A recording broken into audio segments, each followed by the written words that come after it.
toetra sy anapaka betsaka ao am-potsika ny ry havana ny fiasan'ny fanahy masina. Amen. Ny Jaona toko fahenina ka ny andininy faharoa amby dimapolo ka hatramin'ny fahavalo amby dimapolo izay efa novonaky teo a no andehaka antsika ny afatra avy amin'ny toriteny avy amin'ny soratra masina. Mamarana ny amin'ny fandinehana lohahevitra hoe miorena ao amin'ny tompo amin'ny fanasany isika. Karaha ty Jaona toko fahenina ny andininy faharoa amby dimapolo ka hatramin'ny fahavalo amby dimapolo ity dia toy ny mamitona izay rehetra efa nambara sy nitoriana tamintsika nandritra n'izao volana Oktobra ifarana anio izao. Ny mpianatry Jesosy rehefa nandre ireo andininy vitsivitsy ireo dia eo amin'ny andininy faha-enimpolo dia nilaza an'izao: koa maro tamin'ny mpianany no nandre dia nanao hoe sarotra zany teny zany, iza ny mahaino zany. Zany hoe tena sarotra takarana, tohatra ny tsy azo raisina, iza ny mahafantatra ny hevitra zany. Ary nasika kekitry ny koa aza dia mitovy amin'izany mpianatra Jesosy zany, fa inona marina tokoa moa tiany Jesosy ambarany hoe lazaiko aminareo marina dia marina tokoa raha tsy mihinana nofony zanak'olona sy misotro ny rano ianareo dia tsy manana fihinana aminareo. Zay mihinana nofoko sy misotro ny rako no manana fihinana mandrakizay, ary zao hanangana azy amin'ny andro farany. Fa ny nofoko ny tena fihinana ary ny rako ny tena fisotro. Zay mihinana nofoko sy misotro ny rako no mitoetra ho amiko, ary zaho kosa ho aminy. Ary tahaka ny ray indray velona koa amin'ny ray dia tahaka izany koa zay mihinana ahy no velona amiko. Ity ny mofo izay mihinana avy tany an-danitra, tsy tahaka ny razana inona nefa maty ihany, fa zay mihinana ity mofo ity dia ho velona mandrakizay. Dia raisitsika amin'izay faran'izay tsotra ny ambaran'izany teny izany. Raha lazany amin'ny teny mivantana dia zao: ny vokatry ny fanasan'ny tompo eo amin'ny fiainan'ny mpino no ambara amin'izany. Inona no aterana, inona no raisina, inona no azontsika izay miombona ao anatin'ny fanasan'ny tompo amin'izany teny tompo izany. Misy telo mazava tsara izy ireo. Ny voalohany, ny fiainana na ny fananana ny fiainana. Hitantsika amin'ny andininy faharoa amby dimapolo sy ny fahaefatra amby dimapolo zany. Dia ny fandritra ny Josika nanao hoe ataon'ilay io ahoana re ny fanomeny nofony ho antsika. Fa hoy Jesosy taminy: lazaiko eo aminareo marina dia marina tokoa, raha tsy mihinana ny nofony zanak'olona sy misotro ny rano ianareo dia tsy manana fiainana ao aminareo. Zay mihinana ny nofoko sy misotro ny rako no manana fiainana mandrakizay, ary zaho hanangana azy amin'ny andro farany. Zany hoe zay mandray ny fanasan'ny tompo. Ahitantsika ireo singa roa manambara ny amin'ny sakrameta dia ny mofo sy ny divay. Zay milaza ny tena sy ny rahan'ny tompo dia zany no ananany fiainana, manana fiainana. Ahoana moa zany hoe manana fiainana zany raha itsika no mandinika azy? Mba tapena hoe ny oronareo ao anatin'ny 3 minitra mahavita zany. Ny record farany lavitra indrindra eran-tany tsy miaina ao anaty rano dia 12 minitra. Lavo zany. Zany hoe tsy afaka ny velona isika, tsy afaka hita zany atao hoe fahavelomana zany isika, ka hietsika hanao zavatra, hihinana, hisotro, andro, atory, andeha hiasa, raha tsy mandray ilay fiainana ao amin'Andriamanitra izay raisitsika amin'ny tenany sy ny raha. Raha ny marina zany dia zao: ny fimbonantsika ao amin'Andriamanitra amin'ny alalan'i Kristy no mahavelona antsika. Raha ny fahavelomany zany dia fahaveloman'ny ny olona. Ny olona dia raha olona fotsiny ihany izy dia mbola mitovy amin'ny zava-mananaina hafa rehetra. Fa zany fiombonana amin'ny tompo izany no manana maha-olona azy ka tena ho tonga olombelona izy. Zany hoe olona manana fiainana ka velona. Tsy olona na zavatra velona fa mitsipozipozy. Zay moa antsika malagasy mitsipozipozy zany. Fa olombelona tena manana fiainana. Ahoana reny lazanareo? Tena miaina ray olona ray. Nareo ihany no miteny izany. Tena miaina tsara, tena mivelona tsara. Zany hoe tsy mandahatahaka ny biby sanatria ny vava, na mitsindroka tahaka ny akoho, fa afaka mialika tsara sy misitraka ny fahatsarany n'Andriamanitra rehetra ao amin'ny fiainana. Le avana malala ny vokatry ny fanasan'ny tompo amintsika fiangonana ary dia ny fanaren'Andriamanitra ary ny sitraka Andriamanitra dia ny atsapantsika fa manana zany fiainana zany isika. Ary ray amin'izany fiainana zany ny ahafahantsika mijoro amin'ny maha-olombelona antsika, mitondra tena amin'ny maha-olombelona antsika ka hiavahantsika amin'ny sanatry ny vava amin'ny biby. Tsarovy ary fa isombonana ao amin'ny fanasan'ny tompo io no antoka tena atsiarovantsika ny amamy ny fiainana, ny fahatsarany ny fiainana ary zay fiadana ho sika tian'Andriamanitra ho antsika. Fa ny faharoa zay vokatry ny fanasan'ny tompo ao amin'ny fiainantsika pina dia ny fitoerana ao aminy. Hitantsika eo amin'ny andininy 5:50 zany ka hatramin'ny 6:50. Fa ny nofoko ny tena fihinana ary ny rako ny tena fisotro. Zay mihinana ny nofoko sy misotro ny rako no mitoetra ao amiko ary rao kosa ao aminy. Zay mihinana ny nofoko sy misotro ny rako no mitoetra ao amiko ary rao kosa ao aminy. Fitoerana ao am' Jesosy. Jaona dia mamaritra fa raha tsy mitoetra ao am' Jesosy tsika dia tsy mahavita na inona na inona. Zay le ambaran'ny Jaona hoe ho Jesosy zany voalopoka ianareo ny sampany. Ny sampana rehetra zay tsy miray amiko dia kapahana ka hodorana ratsy be amin'ny hafa. Fa ny sampana rehetra kosa zay mitoetra ao amiko dia maninona? Mamobe izy ka amboarina mba amobe. Ny fitoerana ao am' Jesosy zany dia toy zay fiombonana sy fandraisana ary figoana na fihinanana mihitsy ny soa rehetra ao aminy aterak'ilay soainana amin'ilay fiainana teo. Ka ny fiainan' Jesosy mihitsy no raisina. Ary zany mahatonga n'ilay tohany teo hoe mitoetra ao amiko ary zaho anangana azy amin'ny andro fara. Zany hoe ny maizy azy an' Jesosy manontolo ny fandretrena hatramin'ny fahafatesana. Zany no ateraky ny fitoerana am' Jesosy. Ary ny fitoerana am' Jesosy koa no antoka azahoantsika fa tsy misy maharombaka antsika eo am-pelantanana. Ka na misy aza ny asan'ny Satana sy ny devoly dia tsy mahakasika antsika ary tsy afaka analantsika ao amin'ny fitiavan'Andriamanitra zany. Ary zany mahatonga ny hirantsika raha mba sina mikaroka zao tsika hoe mba mitediava hoe voambolana no atin'ny hirantsika hoe fitoeran'i Jesosy. Inona ny renareo amin'izany zao? Mitoerana Jesosy azy ao an-tsampy kelinay.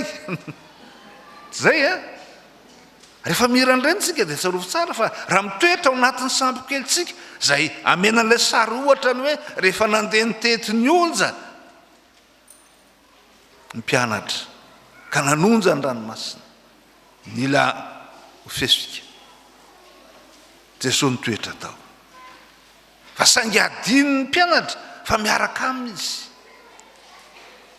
ka nilaza izy hoe sitraka ve ny afatenay fa rehefa nifoaziny Jesosy dia niteny nonjan-dranomasina ka nitomboza ary samy mahatonga ny iratsika ny fiainatsika toy ny sambokely ny tety onja ety amin'izao tontolo izao ka ny fiarahana sy ny fitoeran'i Jesosy ao anatin'ny fiainatsika amin'ny fandraisantsika ny tena sy ny rahana ny toerantsika koa aminy ka afahantsika manohitra mampangina mandresy mihitsy azy ny onja ny fiainana asa mora tena manonja tokoa ny fiainana ona ny fahatsapanareo azy ona ny atsapanareo manonja ny fiainako zany misy ny tebiteby misy ny ahiahy misy ny fanahina ary ny tena vokany moa zany dia boda be ny loha zay hoe tratra ny stress ony zany manonja ny fiaina fa zany fitoeranao amin'i Jesosy zany no mahatony sy anahanatoky fa na eo azy zany dia antoka ao antsika ampandresy atsika manoloany zany ny fimbonantsika sy ny fitoerantsika ao aminy fa ny vokatra fahatelo dia hitantsika amin'ny andininy fafito amin'ny 50 ka hatramin'ny fahavalo amin'ny 50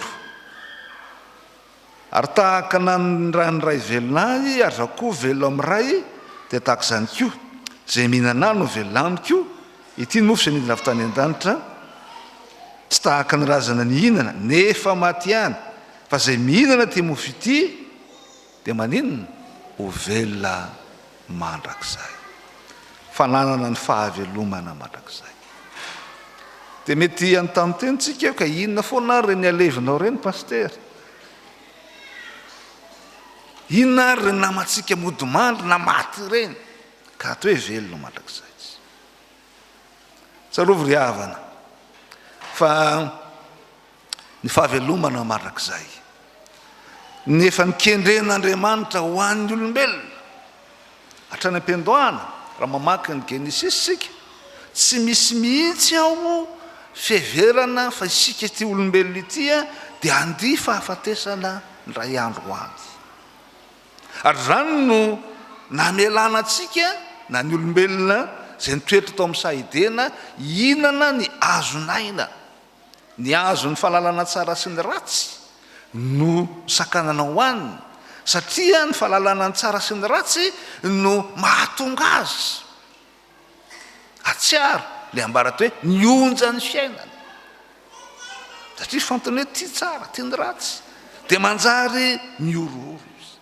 ka ny sakanana izy mba tsy hinana an'izany mba hitoetra miadana fa namena kosa izy fa hafana hinana ny azonaina ho velona mandrakizay saingy rehefa tafiditra tao aminy ny fitsiritana hitovy amin'Andriamanitra rehefa nambarany menarana hoe namelana anareo tsy nanakenanareo hinana ny azo fahalalana ny tsara sy ny ratsy dia nitovianareo amin'Andriamanitra fa tsy marina zany io faty anareo ka rehefa nihinana izy dia natsiaro tokoa fa inona ny trapany voalohany indrindra ny tanjaka izy tsy misy fiarovana intsony ary tsy manana intsony le fiadanana ny fahalemena zay le onja ny fiainana ary dia nysakanana izy tsy hinana intsony koa ny azonaina mba tsy ho velona ao anatiny zany fa antrana lalina izany ary dia ny faneken'Andriamanitra andray ny tenantsika maha olona antsika no famongorana hatramin'ny fakany hatramin'ny fotony ny herin'ny fahafatesana ka nanaiky ho faty izy mba handresy ny herin'ny ota ary velona kosa nefa izy anahana ny fiainana Ka ny fahafatesana dia fiverenany vovoka ho vovoka ihany, ary tonga azy ho tony ny fiofona ahafahana niditra amin'ny fiainana mandrakizay. Ary Paoly dia nahatsapany zany fahamarinany tenin'Andriamanitra sy ny alala ny fotoan'Andriamanitra amin'ny fiainan'ny olona amin'ny fanavotana azy ho amin'ny famonjena. Ka nilazany hoe ny fahafatesana tano azahoako tombony, satria tsara lavitra zany fa mitondra ao amin'ny fiainana mandrakizay. Ravana malala tsy dia ny maty loatra koreneny no mijaly, fa tsika izay velona ny mbola mandray ny onjany dia ny alahelo. Fa ny maty dia toy izay mandray varavarana vaovao amin'ny fiainam-baovao amin'ny fahavelomana mandrakizay. Tahaka an'izay ambaran'i Jesosy eto hoe ity ny mofo izay avy any an-danitra, tsy tahaka ny razana ny hinana ny mana, kanefa dia tsy tafafindra andova ny fiainana mandrakizay, fa maro tamin'izy ireo no naringana fotsiny ihany. Fa tsy tahaka izany, fa izay mihinana ny lofony sy misotro ny rany dia velona mandrakizay tahaka ny vany. Ary zany no finoantsika, zany no fanantenantsika, ary zany koa nananantsika fanomezana lanja ilay ambara hoe fanahana fiainana ao aminy mba ho tsapatsika sahady. Diny amin'izao ankehitriny izao fa efa miaina isika, efa mitoetra ao aminy isika, ka ny fiainatsika dia tsy misy afa-tsy fanomezam-boninahitra azy, ary ny fahavelomantsika dia anehoan'Andriamanitra ny fahatsarany rehetra. Zany ny vokatry ny fanasan'ny tompo, zany no tiany Jesosy ambara rehefa miombona amin'ny fanasan'ny tompo sika. Farany ry havana, ny amin'ny raha dia tsy zava-baovao amintsika malagasy zany raha zany, satria izay nambara tao amin'ny Ezekely, ka ny tovay izay manambara ny rahan'i Kristy tsy zavatra sarotra amintsika zany, satria ho an'ny malagasy dia efa betsaka ny manao fatidrà, ary betsaka ny miombona amin'izany fanaovana sorona izany. Dia tsy vahiny amin'ny malagasy ny raha, fa no hoe mihinana ny nofo, ary nahatonga ny Jiosy ny teny hoe fa ataon'ilay ahoana ary ny hanome ny nofony eo antsika. Hinan'olona ve zany tsika? Zay mihitsy ny dika teny, ataony ahoana ny hinana ny nofo.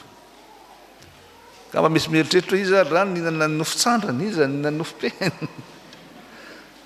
Fa tsy zay loatra le izy, fa ny nofo zay ambara eto dia le maha izy an' Jesosy Kristy, lay mahazanak'Andriamanitra azy, lay Andriamanitra nanaiky hiara-monina amintsika, ka ny fiainany manontolo no zaraina amintsika, ary finoana sy fanekena azy ho Andriamanitra, ka ny fandraisana azy ho tompo sy mpamonjy, no atao hoe mihinana na mihina. Any amin'ny faritra andrefan'iny mantsy ny hoe mihina fa fantatsika, ary amin'ny teny malagasy, ary nampiasaina tamin'ny teto ampovoantany zany hoe mihina, fampinomana tangena, dia mampiditra ao anaty zavatra mahavelona, misotro zavatra mahavelona, ka tonga fiainana. Ka raha mihina an' Jesosy sika, mihinana ny nofony sy ny tenany, dia mampitoetra azy amin'ny fiainantsika manontolo. Ary Paoly dia milaza an'izany fa rehefa nampitoetra an' Jesosy tao amin'ny fiainany manontolo izy, ka mitoetra ao aminy Jesosy, dia ilay teny malaza izay ataontsika hoe tsy zaho tsony ny velona fa Kristy ny velona tao anaty. Manomboka ny ho ary ry havana